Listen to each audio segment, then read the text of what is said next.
Okay, trying something a little different this time. Instead of just blogging about a species of tarantula, I decided it'd be kind of fun to get some footage of it while I'm talking. This is the first time I've tried to do this, so hopefully it doesn't backfire miserably. What we have here is my Pamphobeteus species Duran. I'm going to open this up. Be a little careful.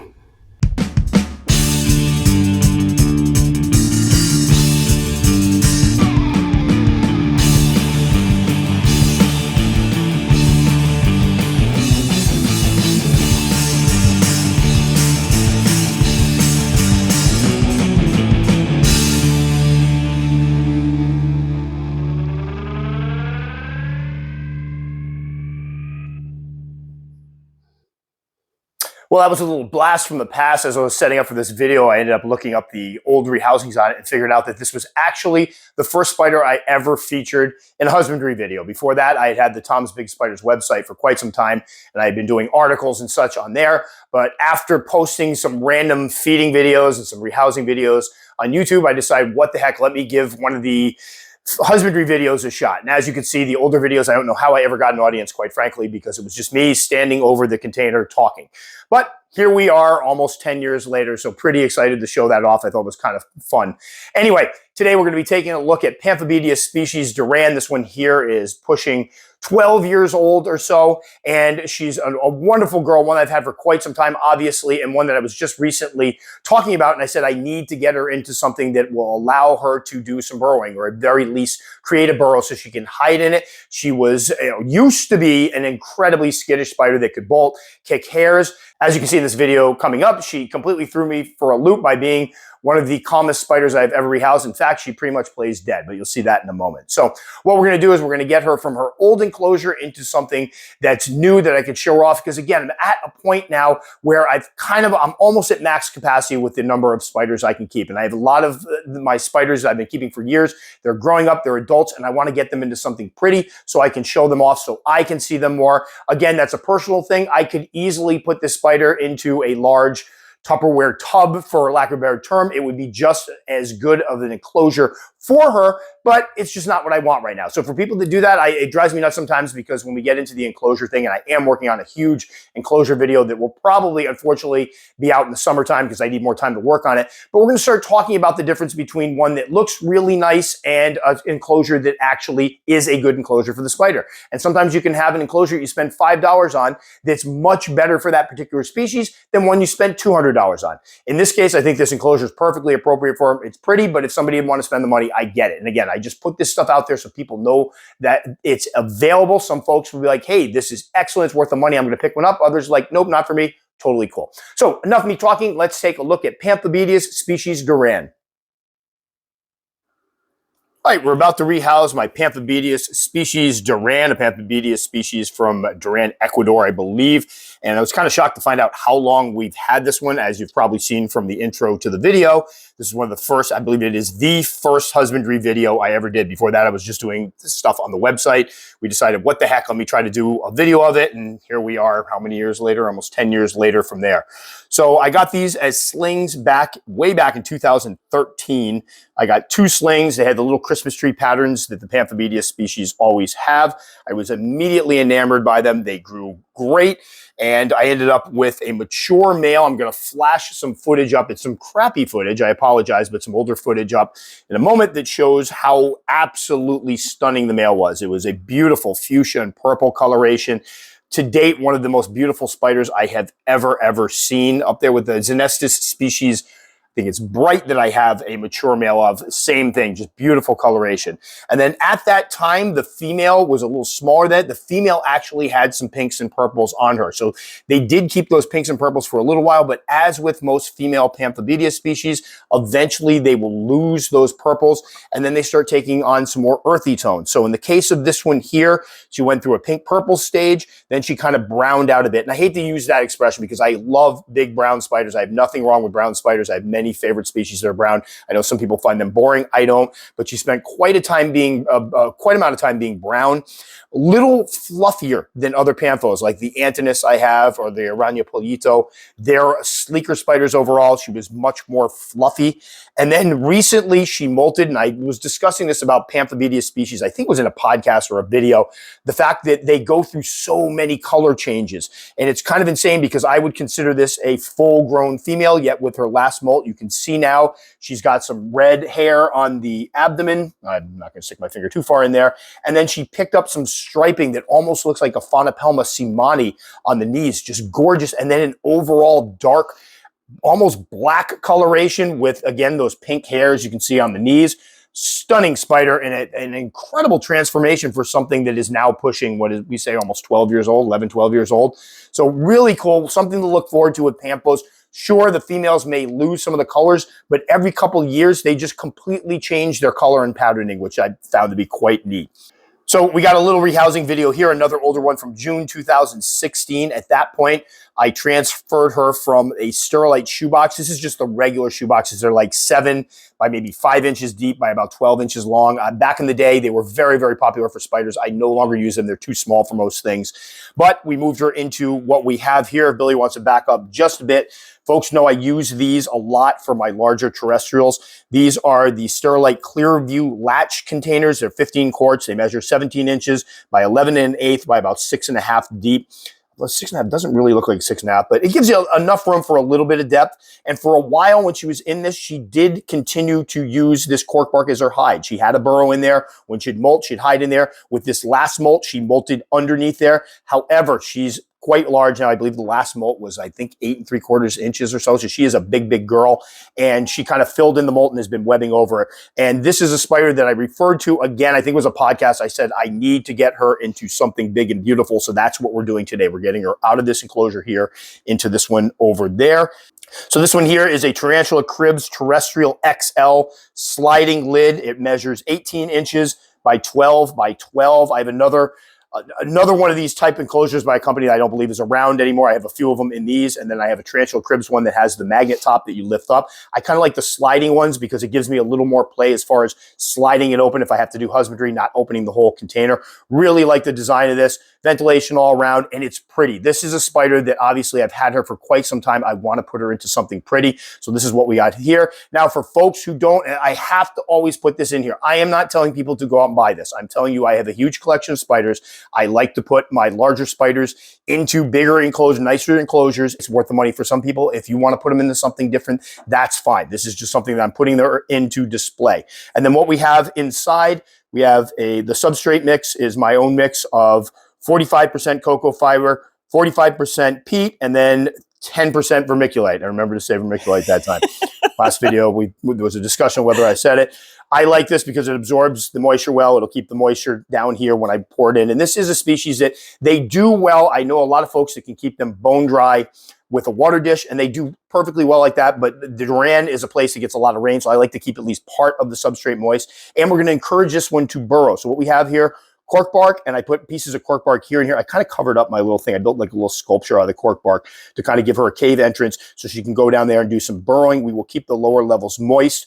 And then I'm pretty positive she is going to spend a lot of time right in here. I mean, there's every once in a while we do one of these and it's like she's probably not going to use the space. I think she will. And then we have leaf litter.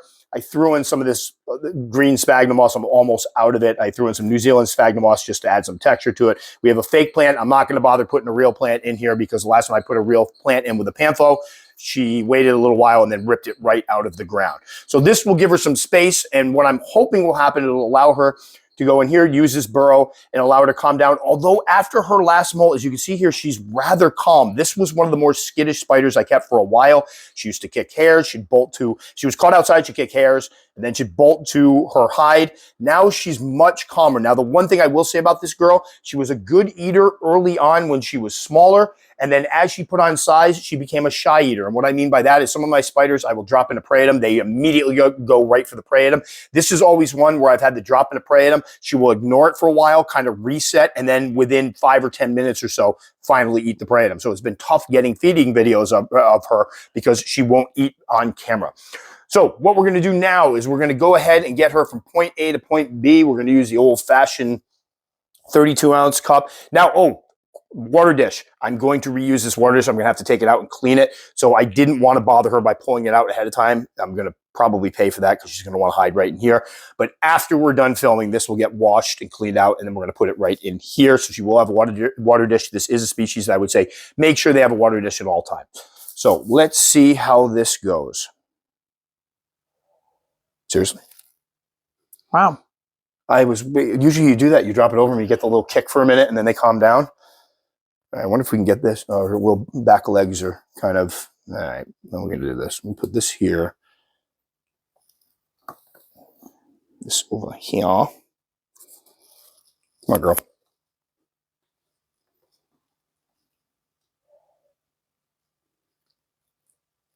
She's playing dead. What the heck is going on? I don't see that very often at all. She's like, just leave me alone. This is a spider, to put it in perspective, that I would have to always be careful feeding her because she'd usually bolt around and then kick some hairs and then disappear. Now she's doing this. Come on, girl. I need you to get out. You're going to, trust me, you're going to love this. What is, she's just like, whatever. Let me get,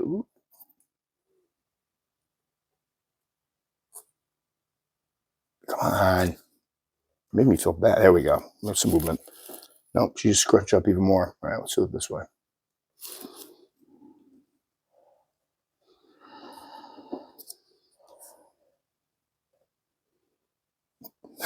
I couldn't even, I could poke and pray, but she's just not moving at all. Like she's done. Oh. Might just roll her right in here. There we go. Oh. Honey, you got to go forward. Wait for the hair to go flying.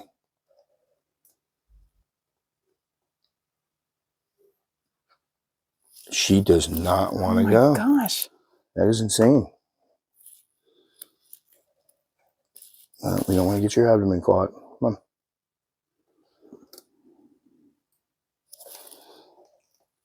She won't even pull her legs in. I have never, well, we did have something that played. We've had two different ones that kind of played dead and just sat there, which always makes me sad because it's like they've given up hope. Oh. Like, oh, you got me. No, honey, we need your foot off of that. Need your foot off of that. Come on. There you go. There you go.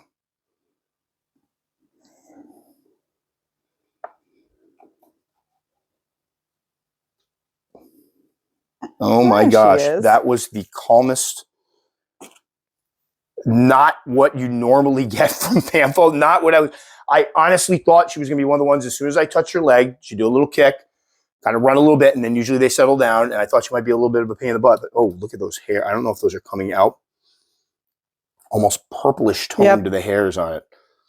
I wish she'd spread out a bit. And this is what I'm talking about with the shy feeder. The last time I went to feed her, she molted, and I was really excited to show her off. And I'm like, all right, we'll do a little feeding video, a little, vertical YouTube short with her. And I dropped in the roach, and the roach sat curled up underneath her front legs for like 10 minutes. And finally I walked away, came back, still there, came back a couple minutes later, and then finally she ate it. I was kind of hoping people would see her stretch out, but I do believe what I can do is I did get some footage of her after she ate, kind of spread out. You can see how big she is. She's a big girl, probably, I'm guessing right around the 9-inch mark. And again, this is, what do we say, 2013 I got him, so almost a 12-year-old Pampho. So when we talk about longevity of species, I've heard with Pamphos tossed around 12 to 20 or 12 to 15 years or 15 to 20 years. I would say 15 years definitely, and possibly even 20. We'll see. I have to see how it goes. Now, the good thing looking in this enclosure, this gives her a lot of room to do her thing. I'm going to take the flashlight off as we talked about a couple other things. Gives her a lot of room to do her thing in here, but I'm almost positive that once we get her out away from the lights, usually after I rehouse spiders, I get them into a place where there's not a lot of light on them so they can go and do the thing. She's going to end up in here, do some burrowing, and that's going to be her home base. So unfortunately, I might not see her as much anymore, but she's earned the right to have some privacy, and I'm hoping that'll make her a much calmer spider. She's about as calm as a spider can get right now. Yeah, this is like crazy. So a couple details. Feeding, as we've already talked about, they usually eat very well. She ate incredibly well as a sling. She was a little skittish. As she's gotten older, she will eat, but she doesn't always eat on camera. Right now, she's getting large dubia. So when I feed her every 2 or 3 weeks or so. She gets a nice, big, fat, large dubia. After she molted, I ended up feeding her a couple times. Like I fed her, and a couple days later, fed her again just to fatten her up. But after that, every 2 or 3 weeks or so, she gets a big old dubia roach. You can feed them crickets. You just have to feed them multiples. For folks overseas to have the locusts, those would work well. If you're feeding them super worms, just make sure you smash their heads, because super worms will come around and try to bite the spider. Temperatures. All right, so this is one of the species that when I got her, the tarantula worm in the wintertime would dip into the high 60s. They grew great. There was no issues. However, as I got more into the Thomas Big Spider stuff, I decided I wanted to grow these guys up a little more quickly, the slings I was getting, so I could talk about their care. And so we ended up putting in another heat source in there to kind of keep the temperatures in the low 70s in the wintertime. In the summertime, they would hit 80 or so, high 70s to 80. Now in the new tarantula room, we're talking about 70. The shelf she's on is about 73, 74 degrees in the wintertime. And in the summertime, it hits the mid 80s up here, 80 to mid 80s.